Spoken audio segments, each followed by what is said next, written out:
তুফলিহুন।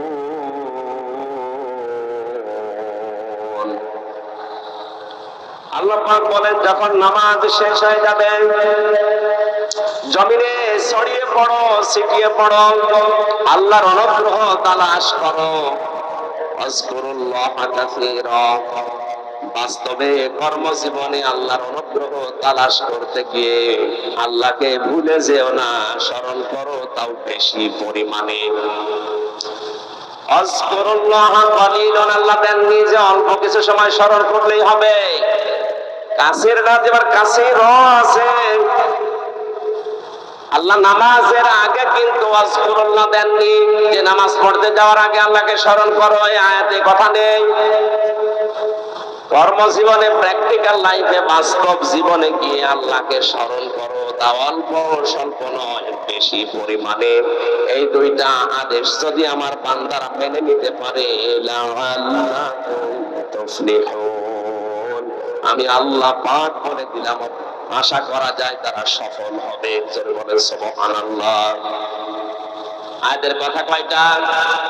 দুইটা। বলেন বলেন। এক নম্বরে নামাজ। এক নম্বরে কি?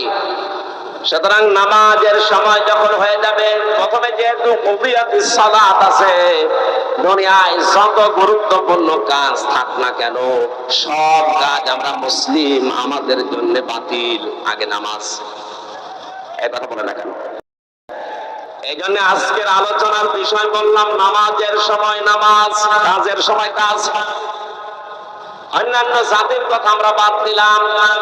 ৯৬% মুসলমান যেহেতু আমরা এদেশে আছি, নামাজের সময় যখনই হয়ে যাবে, যত বড় গুরুত্বপূর্ণ সময় থাক, ফরজ নামাজ আমরা বাদ দেব না।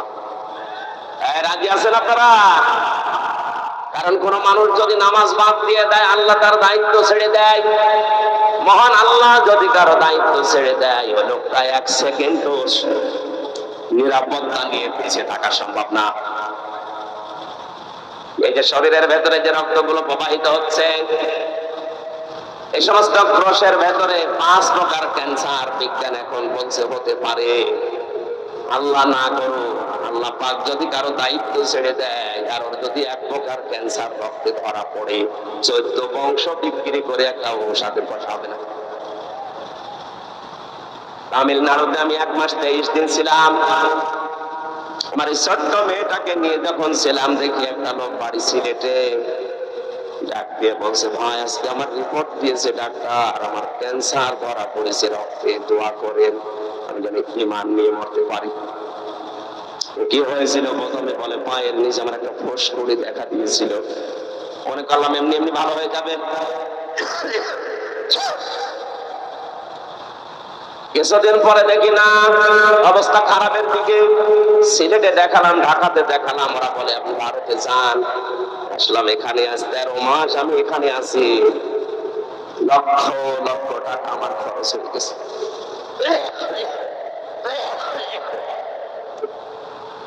ঠিক আছে,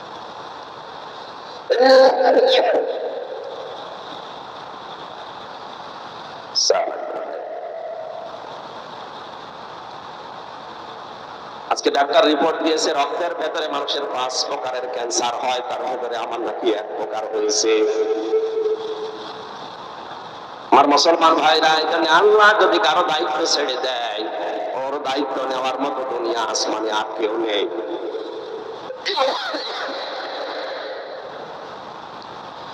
যেন আল্লাহর জিম্মায় থাকতে হলে তার সবচাইতে বড় হুকুম যেটা নামাজ, ওটা পড়ার দরকার আছে না নেই?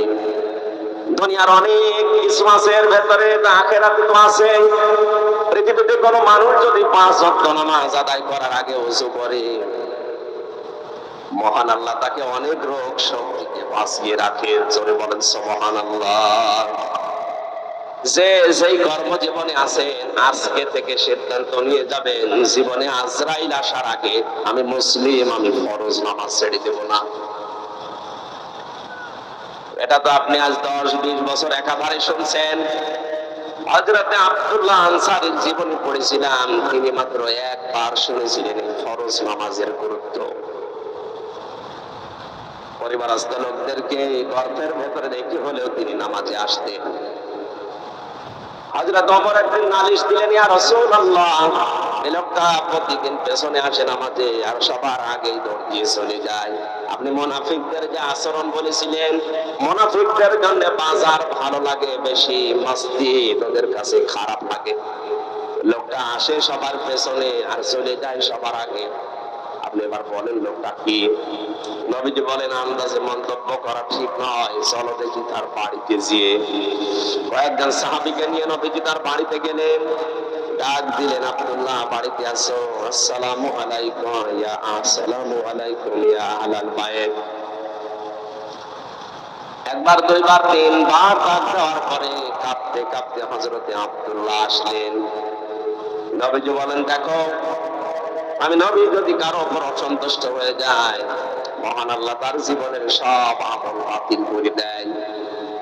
আমি কি তোমাকে আসলে কেন প্রথম ডাকে সাড়া দিলে না? হযরত ওমর তোমার নামে কয়েকটা কথা বলেছে, জবাব চাই। হযরতে আব্দুল্লাহ বলে, ইয়া রাসূলুল্লাহ, জবাব আমি দেব। আপনি যখন প্রথম আমাকে ডাক দিয়েছিলেন, আমি আপনার মুখে শুনেছিলাম যে মানুষ নিজে শুধু বাঁচলে হবে না, পরিবারকেও বাঁচাতে হবে। আমার স্বামী স্ত্রীর নামাজ পড়ার মতো কাপড় পোশাক শুধুমাত্র একটা, বাকি যে কাপড় আছে ওগুলো দিয়ে অন্তত নামাজ আদায় করার মতো কাপড় না। আমি নামাজ পড়তে গিয়ে যদি আপনার পেছনে নামাজ পড়ার পরও বসে সময় নষ্ট করি, আমার স্ত্রী বাড়িতে যাকে আমার বাঁচানো লাগবে তার তো নামাজ কাজা হয়ে যাবে। এই জন্য আমি দৌড় দিয়ে বাড়িতে চলে আসি। বড় পোশাক পরে শরীয়তে যেভাবে থাকা যায় ওইভাবে আমি সামনে যেতে পারি না, এজন্য ঘরের ভেতরে একটা ছোট গর্ত আমি করে রেখেছি। ছোট পোশাক পরে আমি ওই জায়গায় নেমে যাই। স্ত্রী এই বড় পোশাকটা পরে নামাজ আদায় করে, ওই পোশাকটা আমার দিলে ওইটা নিয়ে আমি বাইরে আসি। আল্লাহর নবী তার কথাগুলো শুনছিলেন আর কাঁদছিলেন। হঠাৎ তাকিয়ে দেখলেন উঠানের উপর একটা বাচ্চাকে শিকল দিয়ে বাঁধা। নবীজি বলেন, ওরে দেড় দিয়ে শিকল দিয়ে বেঁধে রেখেছ। সাহাবী বলে, হে নবী, আমি আপনার মুখে শুনেছি লা ইয়াদখুলুল জান্নাতা জাসাদুন গুযিয়া বিল হারাম।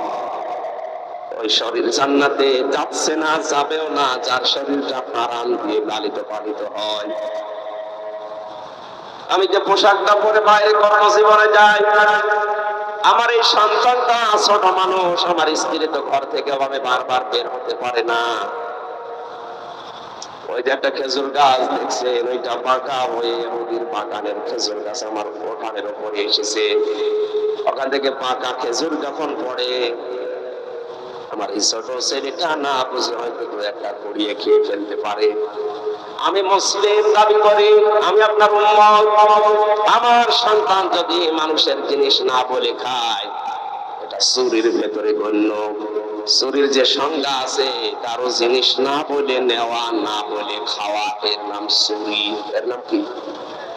আমি মুসলমান, আমার এই নামে কলঙ্ক হয়ে যাবে। এই জন্য যতক্ষণ আমি কর্মজীবনে বাইরে থাকি, ছেলেটাকে বেঁধে রাখতে আমার কষ্ট হয়, এরপরও আমার ছেলেটাকে আমি বেঁধে রাখি। আমার এই ঘটনা বলা উদ্দেশ্য নয়, এই হাদিসটা আমি এই জন্য বলছি, এই মানুষগুলোর দিকে তাকান। আল্লাহর ফরজ বিধানের কথা মাত্র তারা জীবনে, আল্লাহর নবী তার কথাগুলো শুনছিলেন আর কাঁদছিলেন। হঠাৎ তাকিয়ে দেখলেন উঠানের উপর একটা বাচ্চাকে শিকল বাঁধা। নবীজি বলেন, ওরে দিয়ে শিকল দিয়ে বেঁধে রেখেছ। সাহাবী বলে, হে নবী, আমি আপনার মুখে শুনেছি লা ইয়াদখুলুল জান্নাতা জাসাদুন গুযিয়া বিল হারাম। ওই শরীর জান্নাতে যাচ্ছে না, যাবেও না যার শরীরটা হারাম দিয়ে লালিত পালিত হয়। আমি যে পোশাকটা পরে বাইরে কর্মজীবনে যাই, আমার এই সন্তানটা ছোট মানুষ, আমার স্ত্রী তো ঘর থেকে ভাবে বারবার বের হতে পারে না। ওই যে একটা খেজুর গাছ দেখছেন, ওইটা বাঁকা হয়ে নদীর বাগানের খেজুর গাছ আমার ওঠানের উপরে এসেছে। ওখান থেকে পাকা খেজুর যখন পড়ে, আমার এই ছোট ছেলেটা না বুঝে হয়তো দু একটা কুড়িয়ে খেয়ে ফেলতে পারে। আমি মুসলিম দাবি করি, আমি আপনার উম্মত। আমার সন্তান যদি মানুষের জিনিস না বলে খায়, এটা চুরির ভেতরে গণ্য। চুরির যে সংজ্ঞা আছে, কারো জিনিস না বলে নেওয়া, না বলে খাওয়া, এর নাম চুরি। এর নাম কি? আমি মুসলমান, আমার এ নামে কলঙ্ক হয়ে যাবে। এই জন্য যতক্ষণ আমি কর্মজীবনে বাইরে থাকি, ছেলেটাকে বেঁধে রাখতে আমার কষ্ট হয়, এরপরও আমার ছেলেটাকে আমি বেঁধে রাখি। আমার এই ঘটনা বলা উদ্দেশ্য নয়, এই হাদিসটা আমি এই জন্য বলছি, এই মানুষগুলোর দিকে তাকান। আল্লাহর ফরজ বিধানের কথা মাত্র তারা জীবনে একবার শুনেছিল, কত গুরুত্ব দিয়েছে। আমরা জন্মের পর থেকে শুনতেছি নামাজ, এই নামাজের গুরুত্ব আমাদের কাছে গুরুত্ব আসে না।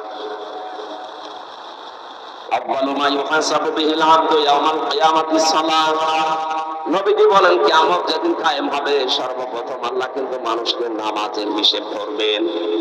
জিজ্ঞাসা করবে, হামজা জীবনে নামাজ পড়েছিলি কিনা আগে বল। আমার জীবনে যদি ফরজ সেজদাগুলো না থাকে, ওই দিন আমি কিন্তু 100 ভাগ করাকেই যাব। মিথ্যা যদি বলি আমি নামাজ পড়েছিলাম, আল্লাহ রাব্বুল আলামিন বলেন তাহলে সেজদা দিয়ে এবার দেখান বেনামাজি মানুষ। আপনারা এলাকায় এরকম ব্যবস্থা করবেন, মসজিদে হোক, খানকায় হোক, মাদ্রাসায় হোক, মক্তবে হোক, নামাজ ইসলাম মূল নীতি যেগুলো আছে, এই ফরজ বিধানের, এগুলো মানুষকে জানানোর ব্যবস্থা করেন। মানুষ যদি সত্যিই নামাজে মজা পেয়ে যায়, ওই যে 2 জন সাহাবীর কথা হাদিসে এসেছে, বিশ্ব নবী তাদের পাহারায় রেখেছিলেন।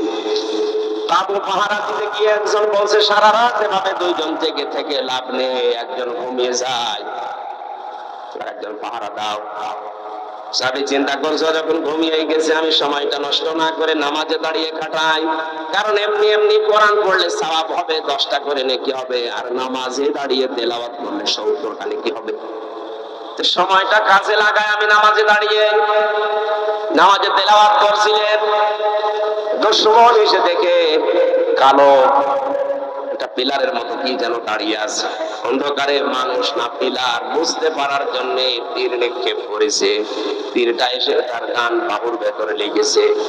নামাজে তেলাওয়াতে তিনি এমন মজা পাচ্ছিলেন, নামাজ ছেড়ে দেননি। বাম হাতের ভেতরে আরেকটা লেগেছে। চিন্তা করছে, এভাবে 2টা লাগার পরে এখন যদি আমার বুকের ভেতরে, পিঠের ভেতরে একটা তীর লেগে যায়, আল্লাহর নবী আহত হয়ে যাবেন। এই চিন্তা করে তিনি নামাজ শেষ করে সাহাবী পাশে যেটা আছে তাকে জাগালেন। জাগিয়ে ঘুম থেকে উঠে দেখছে 2 পাশে 2 তীর। ডাক দিয়ে বললেন, কে আমার সাথে? 2 পাশে 2 তীর কেন? তিনি বিস্তারিত বলার পরে বললেন, আমাকে কেন ডাকলেন না? সাহাবী বলে, আল্লাহর বান্দা, আমি নামাজে দাঁড়িয়ে আমার আল্লাহর সাথে কথা হচ্ছিল, এত বেশি মজা পাচ্ছিলাম এই নফল নামাজটাতে। প্রথম তীরটা লাগার পরে আমি খেয়াল করি নাই, দ্বিতীয় তীরটা লাগার পরেও আমি খেয়াল করছিলাম না। মনের ভেতরে একটা চিন্তা এসেছিল, কি যেন আমার শরীরে এসে বিদ্ধ হয়েছে। চিন্তা করলাম, আপনি তো ঘুমিয়ে আছেন, কি যেন এসে বিদ্ধ হয়ে গেল। এই অবস্থায় যদি আরেকটা কিছু এসে আমার বুকের উপরে লাগে, আমি যদি মারা যাই, তাহলে বিশ্ব নবী আহত হয়ে যাবেন। এই চিন্তা যদি মনের ভেতরে উঠে না দিত, জীবন চলে গেল, আমি নামাজ বাদ দিতাম না। তারাও তো আমাদের মতো রক্ত মাংসের মানুষই ছিলেন। অনেক মানুষ বলে আমি নামাজ পড়তে পারি না, কাজের যন্ত্রণায়। আপনার মতো মানুষই আছে, তারা কাজ করে খায়, কিন্তু ফরজ নামাজ ছাড়ে না। এখানে যে যে কর্মজীবনে আছেন, কর্মজীবন তো লাগবে। আল্লাহ কর্ম করার আগেই নামাজের পয়েন্টটা আগে দিয়েছেন আয়াতে। মূল কথা এইটাই, আমরা যাই করি নামাজ যেন ফরজটা বাদ না দেই। আল্লাহ পাক বলেন, নামাজ যখন শেষ হয়ে যাবে, তখন তোমাদের কাজ হবে ফান্তাশিরু ফিল আরদি ওয়াবতাগু মিন ফাদলিল্লাহ। নামাজ শেষ হয়ে যাওয়ার পরে এবার আর মসজিদে বসে থাকা ঠিক না। এই দেখান, অনেকেই নামাজের পরও মসজিদে বসে বসে গল্প করে, নিজের ছেলে কয়টা, মেয়ে কয়টা, কে কোথায় কি করে, এই গল্প জায়েজ নেই আপনার জন্য। নামাজ শেষ, আল্লাহ বলেন এবার ছড়িয়ে পড়ো, ছিটিয়ে যাও। কোথায় যাবেন? ঘরে। কোথায়? ফিল আরদি, জমিনে। সুতরাং আমরা নামাজি যারা এই দেশে আছি, নামাজ শেষ, মসজিদের কাজ শেষ, এবার ছড়িয়ে পড়া লাগবে কোথায়? আরো জোরে। জমিনের ভেতরে আছে কৃষি ক্ষেত, জমিনের ভেতরে আছে ব্যবসা বাণিজ্য, জমিনের ভেতরে আছে থানা, জমিনের ভেতরে আছে কোর্ট কাছারি, আদালত। আসতে বলেন। এই জায়গাগুলোতে আপনি যদি ছড়িয়ে না যান, ওই জায়গাগুলো বিপরীত যারা আছে তারা দখল করে জোর চালাবে। এই জন্য কোরআনে কারিমে সূরা বাকারার 30 নম্বর আয়াত, ওয়া ইয ক্বালা রাব্বুকা লিল মালাইকাতি ইন্নী জাইলুন ফিল আরদি খলিফা। আল্লাহ পাক বলেন, স্মরণ করো ওই সময়ের কথা, আমি যখন ফেরেশতাদেরকে বলেছিলাম জমিনে আমি খলিফা পাঠাতে চাই। কি খেয়াল করেন, আয়াতের মূল কথা ছিল আমি জমিনে খলিফা পাঠাতে চাই। কোথায়? আল্লাহ কিন্তু ফেল আরদি দিয়েছেন, ইন্নী জাইলুন ফিল আরদি। আল্লাহ যদি বলতেন ইন্নী জাইলুন ফিল খানকা খলিফা, আমি খানকায় খলিফা পাঠাবো, আর যেমন বাংলাদেশে খানকায় খলিফা বেশি না কম? আল্লাহ তাআলা যদি বলতেন ইন্নী জাইলুন ফিল মাদারিসি খলিফা, মাদ্রাসায় আমি খলিফা পাঠাবো, ইন্নী জাইলুন ফিল মাসাজিদি খলিফা, মসজিদে খলিফা পাঠাবো, তাহলে মসজিদে কিছু সময় কাটিয়ে মাদ্রাসায় কয়েকটা ছাত্র পড়াশোনা করালে, শুধু ঘরের ভেতরে খানকায় বসে সুবহানাল্লাহ পড়লে, কিছু খলিফা তৈরি করলে দায়িত্ব শেষ হয়ে যেত। আল্লাহ পাক এই সমস্ত জায়গার নাম নিয়ে না দিয়ে নাম দিয়েছেন ফিল আরদি। কোন জায়গা? বলেন বলেন। আমি ফিল আরদি খলিফা শব্দ নিয়ে ব্যাখ্যায় পেয়েছি, খলিফা আল্লাহ পাঠাতে চেয়েছেন খানকায়, মসজিদে, মাদ্রাসায়, বাইতের ভেতরে না, পাঠাতে চেয়েছেন জমিনে। আজ বাংলাদেশ সহ বিশ্বের মুসলমানেরা জমিনে নেই, এজন্য জমিনগুলো আজ জালেমরা চাষ করছে, সব জায়গা দখলে নিয়েছে এখন জালেমরা। এই জুলুম থেকে মুক্তি পাওয়ার জন্য আমাদের জমিনে থাকা লাগবে না খানকায়? বলেন বলেন। জমিনে ফিরে আসেন। যারা জমিনে ছিল তাদের জামানায় শান্তি ছিল। হযরতে দাউদ আলাইহিস সালাম কোথায় ছিলেন? আসতে বলেন, ইয়া দাউদ ইন্না জাআলনাকা খলিফাতান ফিল আরদি। আল্লাহ পাক বলেন, হে দাউদ, আমি তোমাকে খলিফা বানিয়েছি খানকার। কোথায়? বলেন বলেন। কি করবা জমিনের খলিফা হয়ে? শুধু মরিদ বানাবা? কি ফাহাকুম বাইনান নাসি বিল হক, মানুষের ভেতরে ন্যায় বিচার করবা? আরে ভাই, ন্যায় বিচার করার জন্য যে জায়গাগুলো লাগে, একটা জায়গা আজ মুসলমানদের হাতে নেই। যতগুলো জায়গা আপনি খেয়াল করে দেখেন, সবগুলো পৃথিবীতে জালেমদের হাতে। আপনি ন্যায় বিচার করবেন কি দিয়ে, কোন জায়গায় করবেন, সে জায়গাও নেই, সে জিনিসও নেই। বস করে ন্যায় বিচার করা যায়? আল্লাহ ফাহাকুম বাইনান নাসি দিয়েছেন, ন্যায় বিচার করা লাগবে গরু ছাগলের ভেতরে। বলেন বলেন। লিন্নাস, কোন মানুষ? মরা মানুষ। লাম ব্যবহার করা হয় 19টা অর্থে, তার একটা অর্থ আছে লাম ব্যবহার হয় জীবিত মানুষদের জন্য।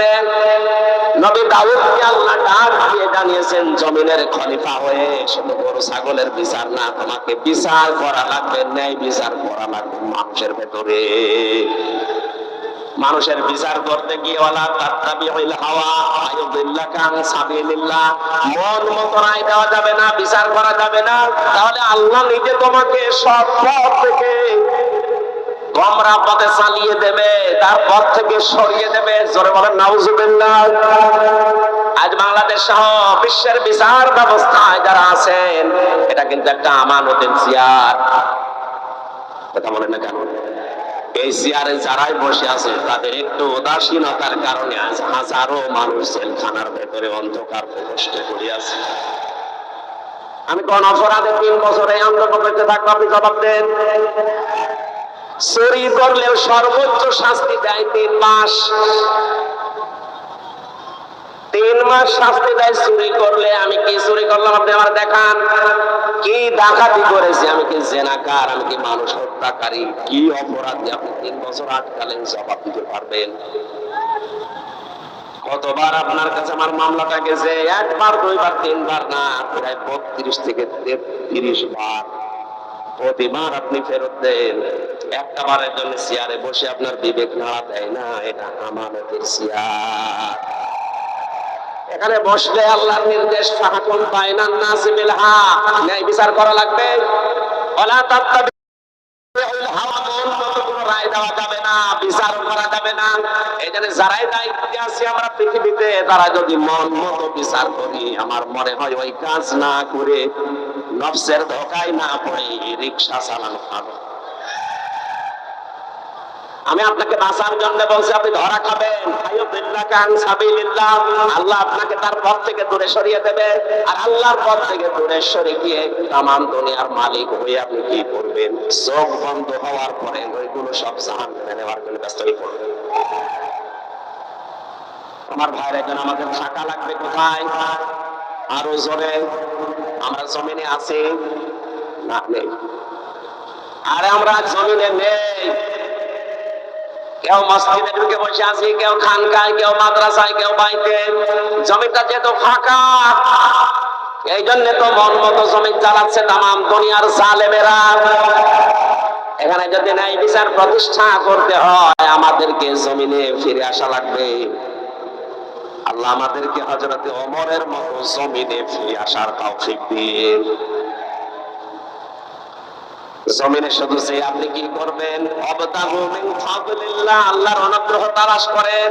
এই পৃথিবীতে আল্লাহর যত অনুগ্রহ আছে, দয়া আছে, সবচাইতে বড় দয়া হচ্ছে হালাল রুজি। এইজন্য হালাল রুজির কথার আগে আল্লাহ হালাল রুজি কামাই করতে গিয়ে যেন আমাকে ভুলে যেও না, ওখানে আমি আল্লাহকে স্মরণ করবা।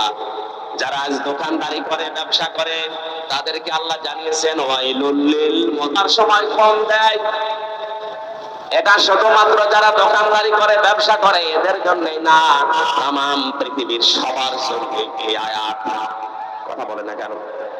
যারা শিক্ষকতা করে, প্রাইমারি থেকে বিশ্ববিদ্যালয় পর্যন্ত যারা শিক্ষক, এরা ক্লাসে যেগুলো শিক্ষা দেওয়ার কথা অধিকাংশ হক আদায় করে না। এই জন্য কোচিং করা লাগে, এই জন্য প্রাইভেট পড়া লাগে। সরকার আপনার কাছ থেকে 8 ঘন্টা কিনে নিয়েছে। এই 8টা ঘন্টা যদি আপনি সঠিকভাবে যা পেয়েছিলেন ওইভাবেই দিতেন। বিশ্ববিদ্যালয়ে শিক্ষক হওয়ার জন্য কত যোগ্যতা অর্জন করা লাগে, কত কিছু কত জায়গা থেকে নেওয়া লাগে। এত কিছু নিয়ে আপনি ডক্টর হয়েছেন, অথচ দেওয়ার সময় ছাত্রদেরকে এই ক্লাসে দিতে চায় না, বলে আলাদা করে প্রাইভেট পড়া লাগবে, কোচিং করা লাগবে, উনি অন্য জায়গায় যে ক্লাস নেবে। চলে বলেন নাউজুবিল্লাহ। আল্লাহর কসম, কোরআনে কারীম আমার সামনে, আপনি ধরা খাবেন স্যার। কারণ আপনি নেওয়ার সময় কত বেশি নিয়েছেন আমি জানি। আমার ভার্সিটির যারা স্যার ছিল অধিকাংশ মিশরের, সৌদি আরবের। ডক্টর জিয়াদ, এত বেশি তার জ্ঞান ছিল। ডক্টর লোকমান, আমার মনে হয় সারাটা জীবন যদি লোকমান স্যার কথা বলে, আমার সারা জীবনে শুনতে মনে যাবে, এত জ্ঞান আল্লাহ তাকে দিয়েছেন। লোকমান স্যারকে না, লোকমান স্যার অনেক ভালো। অনেকগুলো স্যারকে অন্যান্য বিভাগের কথা বলছি, শুধু বিশ্ববিদ্যালয় না, কলেজে আছে সিস্টেম, মাদ্রাসায় আছে সিস্টেম, প্রাইমারি আছে সিস্টেম।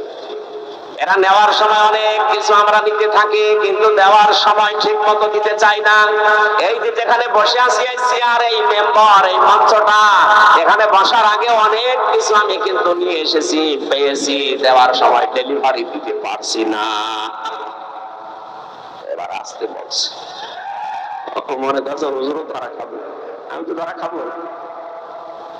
কারণ 1 ঘন্টা কথা বলতে হলে কমপক্ষে 50 ঘন্টা আয়াতের উপরে পড়া লাগে। আমি যত তথ্য পেয়েছি, যে প্রায় 10 পৃষ্ঠা একাধারে লিখেছি এখানে।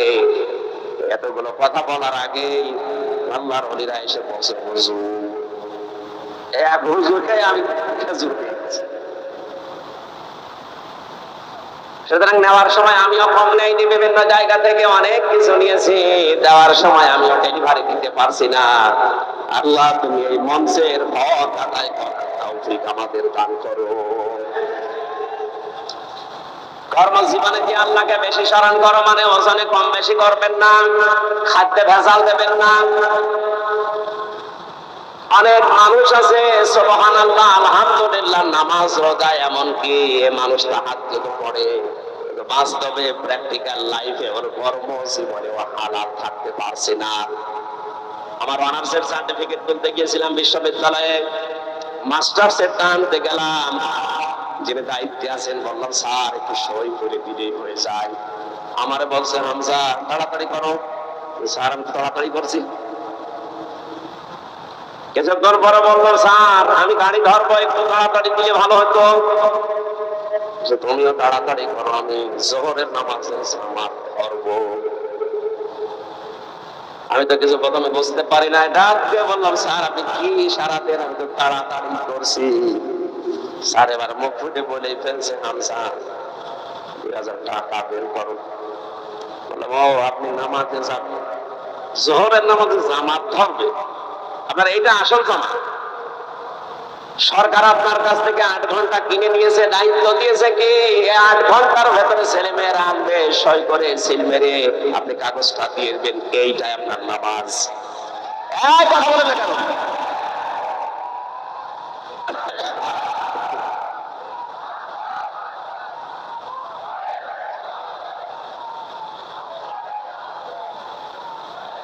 বসে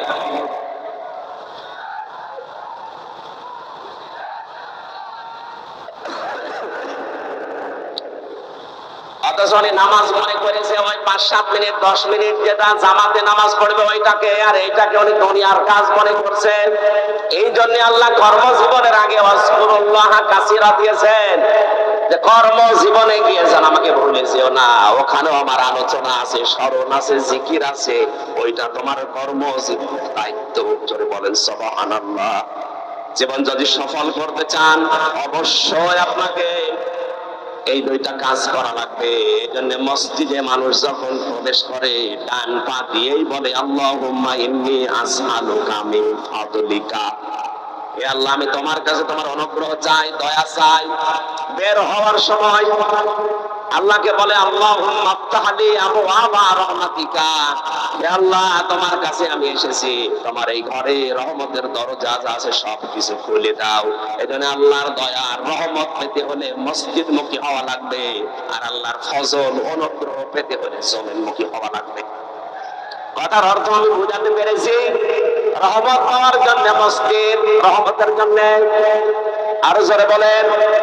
এখানে অশান্তি লাগলে আপনি মসজিদমুখী হবেন, 2 রাকাত নামাজ আদায় করে আপনি আল্লাহকে আপনার মুখের কথা, মনের কথা, দুঃখের কথা বলেন, এটা রহমত পাওয়ার জায়গা। আর যদি কেউ অনুগ্রহ ফজল পেতে চায় অবশ্যই তার জমিনে আসা লাগবে। জমিনে এসে আমরা যেহেতু মুসলিম, 96% মুসলমানের দেশে আমরা আমাদের মালিককে আমরা ভুলে যাব না, কাজ করে খাবো। যে যেই কাজ করে খাবে সেই জায়গায় সে আমার আল্লাহর বন্ধু। আল কাসিবু হাবিবুল্লাহ, যারা কাজ করে খায় এরা সরাসরি আল্লাহর বন্ধু।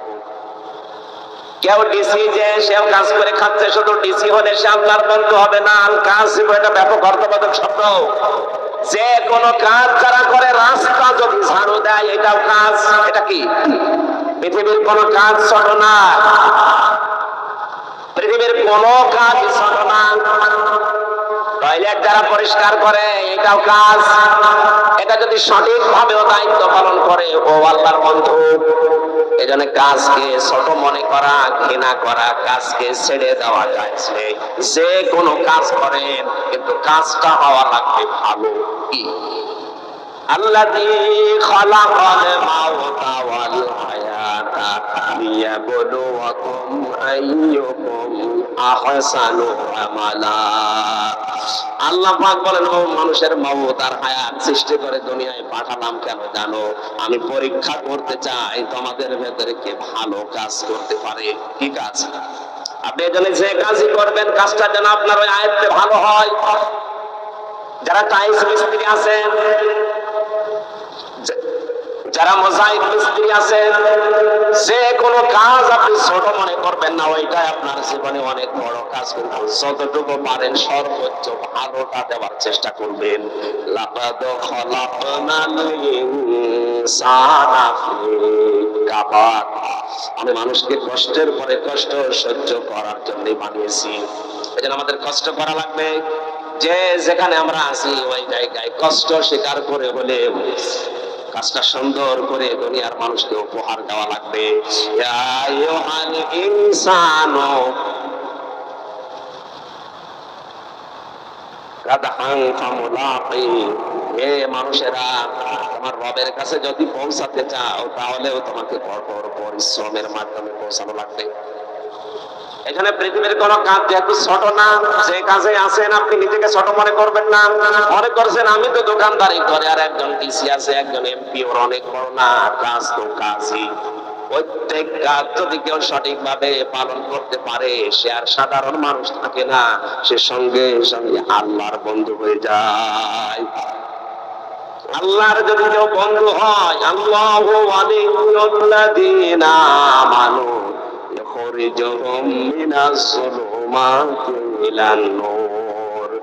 ঈমান যারা আনে আমি আল্লাহ তাদের বন্ধু হয়ে যায়। আমার দায়িত্ব হয়ে যায় তাদেরকে অন্ধকারের রাস্তাগুলো থেকে আলোর দিকে, ইসলামের দিকে, জান্নাতের দিকে বের করে নিয়ে আসা। যারা বলেন সুবহানাল্লাহ। আল্লাহ আমাদের জীবন সফল করার জন্য যে পদ্ধতিগুলো দিলেন, এখন থেকে জীবনে যতদিন হায়াত আছে নামাজের সময় আসলেই নামাজ, নামাজ শেষ আর বসে থাকবো না। নামাজের পরে যাব কোথায়? কাজে। কোথায়? যে যেই ধরনের কাজ পেয়েছেন কাজ করেন। ওই কাজে যে সঠিক থাকতে পারলে আপনি আল্লাহর ওলি হয়ে, বন্ধু হয়ে দুনিয়া থেকে বিদায় নিতে পারবেন। আল্লাহ আমাদের তৌফিক দিন, জোরে বলেন আমিন। মা বোন যারা এসেছেন তাদের জন্য মাত্র কয়েকটা ওয়াজ করছি তিরমিজি শরীফ থেকে। সম্মানিত মা বোনেরা, আপনার তাওয়াক্কুল হওয়া লাগবে হযরতে হাজেরা রাদিয়াল্লাহু তাআলা আনহার মতো। আপনার ইবাদত বন্দেগী হওয়া লাগবে হযরতে মরিয়মের মতো। আপনার দৃঢ় ঈমান তৈরি করা লাগবে হযরতে আসিয়া রাদিয়াল্লাহু তাআলা আনহার মতো। আপনার স্বামী ভক্তির উদাহরণ হওয়া লাগবে খাদিজাতুল কুবরা রাদিয়াল্লাহু তাআলা আনহার মতো। আপনার জ্ঞান অর্জন করার স্পৃহা থাকা লাগবে হযরতে আয়েশার মতো। আপনার পর্দা পশিদা এগুলো থাকা লাগবে বিশ্ব নবীর ছোট মেয়ে ফাতেমাতুজ জহরার মতো। আল্লাহ এই ছয়টা নারীকে নারীদের জন্য আদর্শ বানিয়ে দিয়েছেন। সিরাজগঞ্জ সহ বিশ্বের মা বোনদেরকে এই ছয়টা নারীকে আদর্শ হিসাবে মেনে চলার তৌফিক দিন আমিন। আপনি মন তৈরি করেন, সারাটা জীবন না আপনি যদি 10 মিনিট মন দিয়ে কোরআন শুনে সিদ্ধান্ত নিতে পারেন, কোরআনের যে কোনো শব্দ আপনাকে হেদায়েতের পথ বলে দিতে পারে, সে ক্ষমতা কোরআনের আছে। এই লোকটার জীবনী সম্পর্কে আল্লাহ কোরআনের আয়াত এমনিতে নাযিল করেনি। বলেন তো ৭০ মাররাতান দিয়েছেন আল্লাহ। নবী আপনি ৭০ বার দোয়া করলে হবে না। নবীজি শেষ পর্যন্ত ৭১ বার দোয়া করার জন্য প্রস্তুতি নিচ্ছিলেন। সাইয়্যিদ কুতুব বলেন শেষ পর্যন্ত আল্লাহ ফালাই ইয়াগফিরাল্লাহু লাহু দিয়ে জানালেন নবী ৭০ বার না ৭১ বার না, এর জন্য কিয়ামত পর্যন্ত দোয়া করলেও কবুল হবে না। শুধু এ না, ওকে জানিয়ে দিলাম এর মতো চরিত্র দুনিয়ায় যাদেরই হবে তাদের জন্যও দোয়া করলে কাজ হবে না। এখান থেকে আমরা ঝামেলায় আছি না নেই? বলেন বলেন। কারণ নবীরা ছাড়া কারো ঈমান নিরাপদ না। যে কোনো সময় আপনি বেঈমান হয়ে যেতে পারেন।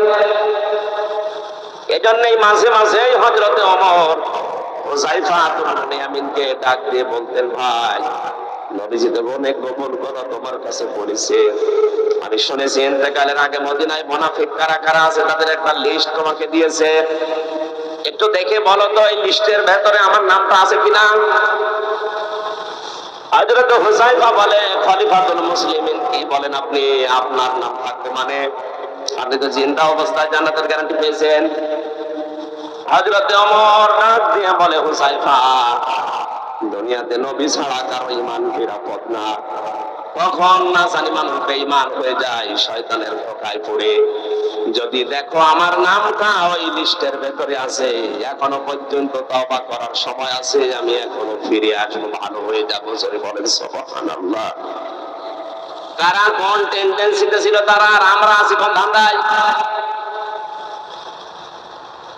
এজন্য কখন আপনার ঈমান চলে যায় বলা যায় না। এখনই আপনাকে পরিবর্তন হওয়ার সিদ্ধান্ত নেওয়া লাগবে। যদি কোনো নেফাকি, কোনো মুনাফিকি আমার ভেতরে থেকে থাকে, আছে কিনা আজকে আমি আলোচনার মাধ্যমে ফুটিয়ে তুলবো ইনশাআল্লাহ।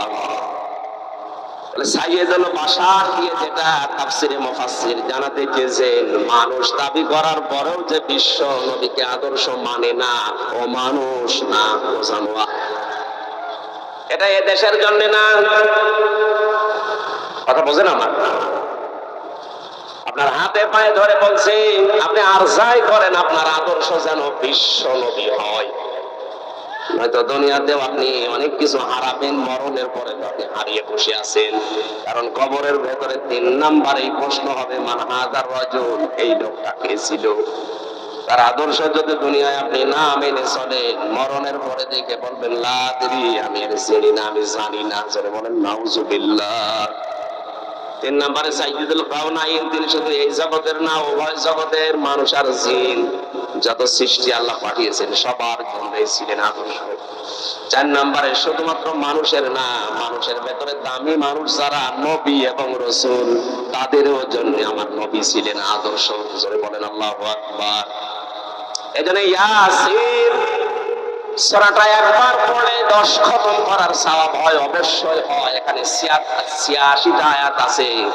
আমি প্রায় 75টা বিষয় এই সূরার ভেতরে আলোচনায় পেয়েছি।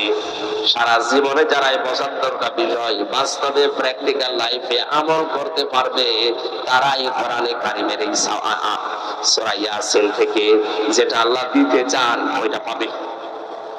10 খতম করার কোরআন শরীফ পড়ার সওয়াব অবশ্যই আপনি পাবেন। কিন্তু সওয়াবগুলো টিকে থাকার জন্য যে পেছনে সেলাই করা দরকার, ওই সেলাইগুলো হচ্ছে 75টা আমল।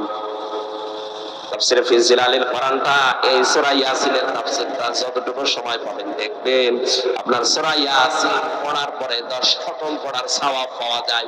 এই সওয়াব ধরে রাখার যে নিয়ম ওখানে দেওয়া আছে। আল্লাহ তাওফিক দিন, বলেন আমিন। সূরা জুমা 10 নম্বর আয়াতটা আমরা পড়েছি, তাফসীর আকারে কথা বলার জন্য তাওফিক কামনা করছি আল্লাহ। জবান খুলে বলেন আউযু বিল্লাহি মিনাশ শাইতানির রাজিম, বিসমিল্লাহির রহমানির রহিম। ফাইদা কুদিয়াতিস সালাতু ফান্তাশিরু ফিল আরদি ওয়াবতাগু মিন ফাদলিল্লাহ ওয়াযকুরুল্লাহা কাসীরান।